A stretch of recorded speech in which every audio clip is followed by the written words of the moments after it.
In today's video, we're going to be opening up Duskmourn, House of Horror, 1 week before the official release, but of course today is the pre-release weekend start date. I've got some collector boosters and a pre-release kit, so let's jump into the set and see if we can get something cool.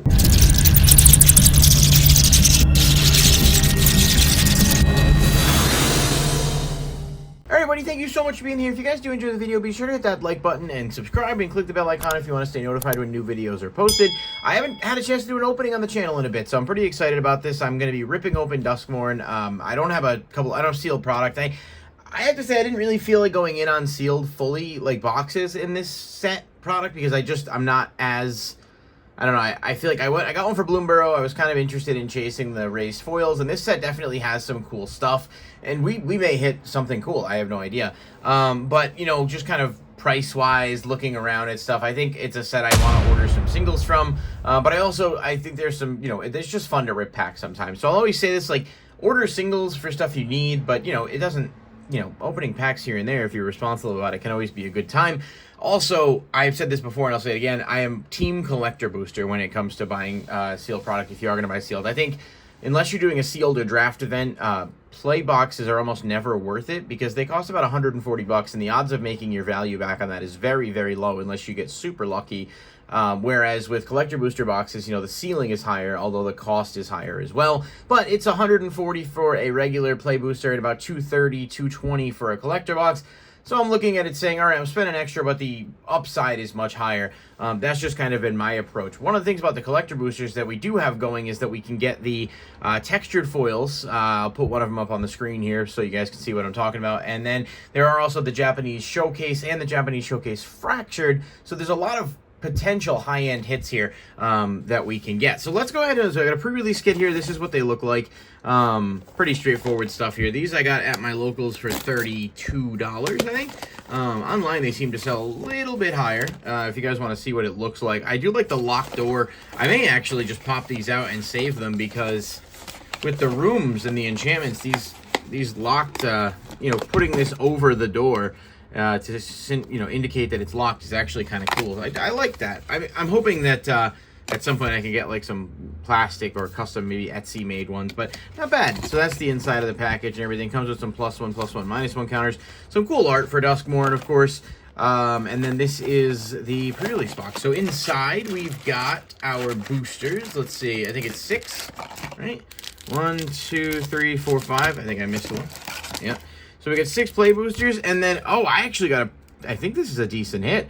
Pre-release is Enduring Courage. Hopefully you guys can see that lighting-wise. Trying to make sure that's not too overbearing while also being visible enough to not put a glare on the card. So Enduring Courage, I don't know anything about, like, values yet on any of this stuff because it's still kind of early. And so I always, you know, remind people to, like, don't put too much stock in pre-release values. We made a video talking about the pre-release stuff, so if you guys want to check that out, it is up on the channel.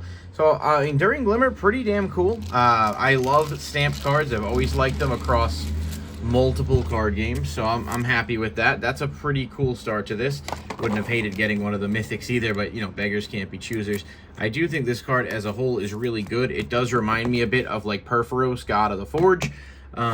So not bad. We're gonna put the put our decent hits up in the background on the stand. So we'll go ahead and get started opening these up. Oh, if you guys wanted to see the dice as well, I like it. Pretty cool. And then there's an arena code that I'm gonna save because I'm playing online. So let's go ahead and open these up first. The play boosters. See if the play boosters do better than the collector boosters. Let me know what you guys think about that in the comment section down below. So we've got Living Phone, Scorching Dragonfire, Winter's Intervention, Cryptid Inspector, Creeping Peeper. We got another Eye. We're closer to Eye Tribal. Bedhead Beastie. Unholy Heat is a mythic. Special Guest. That's right. I forgot that we talked about this in the special guest video too. And I was like, of all the special guests, this was definitely not the one I was hoping to hit. But that's, you know, it's not a terrible card or anything. It's just, it's a super cheap card already. So I can't imagine that the special guest is going to have any kind of crazy value, but I guess we'll find out. So we'll put him in the background as well. Not bad start. Anytime you get a special guest, I think is decent. Patchwork Beastie, Irreverent Gremlin, Stay Hidden, Stay Silent, Commune with Evil, Victor Valgvoth's Seneschal. That's a lot of words. Oh, the islands do look really nice. And then Get Out. So the special guest apparently takes the slot of a common. So that's why there was that random slot in the pack where it showed up. I'm fairly certain that means we have no shot of getting another special guest out of these play boosters, but we might still have a shot at getting some out of the main boosters. Emerge from Cocoon, turn inside out. Fanatic of the Harrowing, Grasping Long Neck, Don't Make a Sound, Malevolent Chandelier. That's the first room. Glassworks Shattered Yard. Kind of cool. They do look nice. I like them. Another room. Defiled Crypt. Untimely Malfunction. Wildfire Wickerfolk. Overgrown Zealot. The Tale of Tameo. Pretty good card, actually. Lakeside Shack. Nice. All right, I will take that as a good card to hit. Let's go. Big fan of the new dual lands. They're not typed, which is obviously unfortunate, but I will take this all day. I guess that looks like that appeared in the foil slot, so not too shabby, all things considered, for this at all. Look at that, a Hushwood Verge. Nice. Okay, we're gonna put that in front of that, so I can leave the other one there. Okay, we'll move along. What you guys think of the set as a whole? Anybody cracked any yet? Aerobatic Cheerleader, Thicket Room, Final Vengeance, pretty good card. Spineseeker Centipede, Erratic Apparition, Give In to Violence, Trapped in the Screen, Diversion Specialist, Smoky Lounge, Wickerfolk Thresher, Defiled Crypt, Unidentified Hover Ship, and Peculiar Lighthouse and Impossible Inferno. Cool art card there. I do like that. I wonder if there's a gold stamped Valgavoth art card. There's got to be, right? I think for either that or a signature. I'm pretty excited to crack into those collector boosters as well. But we've still got a chance for some good hits out of these play boosters. So let's see. Ragged Playmate, Fear of Lost Teeth. I've had that dream before. Cautious Survivor, Daggermaw Megalodon, Cackling Slasher, Clammy Prowler, Ethereal Armor, Fear of Exposure, Norin. Nice to see a new Norin here. Head Shredder, let's go. That's a really, really good card. I don't know about its value off the top of my head, but an extremely, extremely good card. I actually wanted that for the Myco Tyrant deck and Blazemire Verge. For some reason I thought there was another one. And then Most Valuable Slayer. Let's go. Those were two really, really good cards to hit here. I was hoping to hit as many of these dual lands as possible. So that's awesome. We'll put that guy back there. And then Head Shredder, I'm going to put him in a sleeve. I have no idea what he's worth right now. But this card, I'm telling you, just look at this card. Whenever it attacks you, mill 2, whenever one or more lands are put into your graveyard from your library, put them onto the battlefield tapped. And that's for 4 mana? Like, that's crazy how good that card actually is.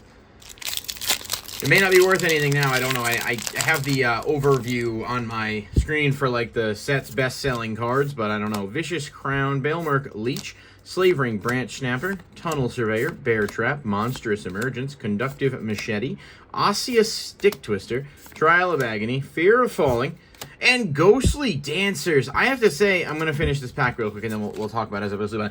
I have to say, I'm a big fan of this card, too.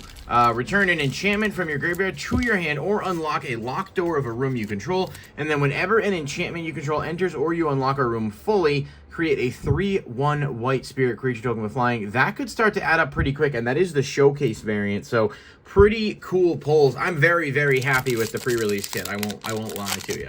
So let's see how we do and how it'll keep going forward here. For our last play booster, so grab the prize, Appendage Amalgam, Manifest Dread, of course it says Manifest Dread, Enter the Enigma, Friendly Ghost, Terramorphic Expanse, Shard Mage's Rescue, Duskmourn's Domination, Let's Play a Game, Razorkin Hordcaller, Razorkin Needlehead, Bleeding Woods, and Cult Healer. So, not bad. This is first strike. Whenever opponent draws a card, it deals a damage. Good card. I don't know value-wise where it's at, but so overall, we're off to a good start. So let me get this cleaned up a little bit, and we'll jump right into the collector boosters. All right, so I cleaned it up. We got the 3 Duskmourn collector packs. I did go ahead and double-check the values of everything I pulled, and pretty much anything of note is back here. I have to say, I missed this when we were going through. This card feels extremely strong, maybe just in standard. I don't know. But Razorkin Needlehead's probably going to be a card to keep an eye on. So let's go ahead and open up our collector boosters. We are hoping for some good hits here, obviously. Let's see how it goes. I am pretty excited. Maybe we get a Fractured. I don't want to spoil anything.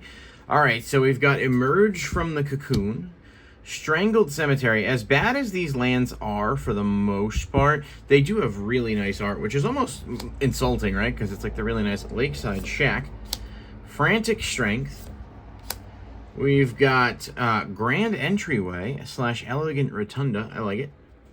Pretty cool. Shroud Stomper. Defiled Crypt and Cadaver Lab. I'm only going slow because this is my first time opening this stuff. Otherwise, I'd be going a lot faster.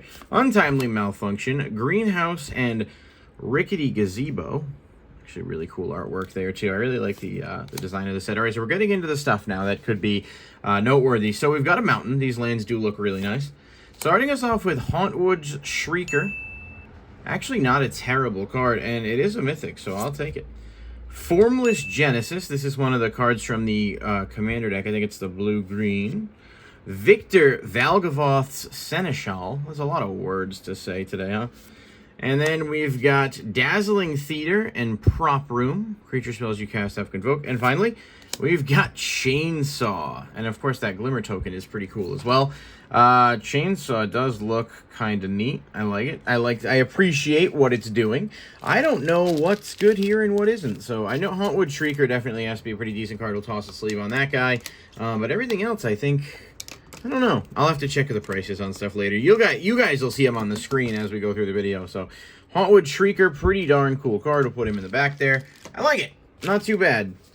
Not exactly the start I was hoping for, but it is cool to see what those showcases look like in person. Can we get a textured or a fractured foil? That's the goal here. Or any of the Japan showcase, really. Terramorphic Expanse, Ripchain Razorkin, Appendage Amalgam, Twist Reality, Cautious Survivor, Fear of Imposters, Pyroclasm, reprint there, Razorkin Horde Caller, Sporogenic Infection, Forest. Oh, man, these are really nice. I got to be honest with you here. Fear of Missing Out. This is a really good card, guys. Really, really good. Disorienting Choice. Don't love this one, but it's okay. Cursed Recording. This card's going to have some funny meme applications. I can all but guarantee it. Toby, Beastie Befriender, and... Oh my gosh. Well, okay. We did get one of the Japanese showcases, and it's definitely not the worst. Holy crap, these look way better. I'm going to move my light for a second so you guys can get a better look at that. These are unbelievably cool. Check that out. I don't think it's the best one by any stretch, but holy crap, is that a great hit. I'll take it all day long. Overlord of the Boiler Burges in the Japan Showcase art style. What a beautiful card that is. We'll put him right over the Unholy Heat. I think Fear of Missing Out, too. Another card that just, like... Delirium is not hard to pull off, right? And if you can pull that off and then attack with this thing, just kind of a crazy setup there on the opponents. I'll have to, like I said, I'll have to look at the rest of these later. I don't think Cursed Recording is anything crazy. I also don't think we're going to get anything that's going to top that, but maybe we'll get lucky and get a textured in the last pack. Nice. I was really hoping for Overlord of the Hauntwoods. I am still low-key hoping we'll get one, even if it's just a regular one in this pack. But let's see what we can do. Say Its Name. Shout out to Joe Hendry. Final Vengeance, Etched Cornfield, Vanish from Sight, Razor Trap Gorge. I'm noticing there's like two. Does there really have to be two of the lands of like these lands in each pack? I don't know. Skull Snap Nuisance, Wickerfolk Thresher, Cynical Loner, Midnight Mayhem, another mountain. Can it be good luck? Can it be good luck? Unstoppable Slasher. Let's go. Really good card. Obviously love the horror callbacks here. I'll take it. That's a pretty good one. Metamorphosis Fanatic. One of the miracle cards. Twitching Doll, also very, very good. And I think, is that our last one? Nope, there's another one, but let's see. Walk-in Closet and Forgotten Cellar, nice on the mythic hit. And Winter Misanthropic Guide. So, overall, what a really, I mean, considering the limited number of packs that we opened, I have to say I'm extremely, extremely happy with the way these turned out. And I did get a few things I was looking for as well. That's a really, really good card.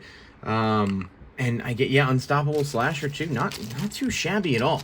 But I don't know. You guys let me know what you think. Which one had the better pulls? I mean, I think it was a collector booster, but I'm curious. Maybe some people like the other hits a little bit better. Unstoppable Slasher, just a really cool card. Overall, super fun to rip something. A really cool product as a whole. Let me know what you guys think of the video. And if you've enjoyed your own rips of the set and what you pulled so far. And I'll catch you in the next one. Peace.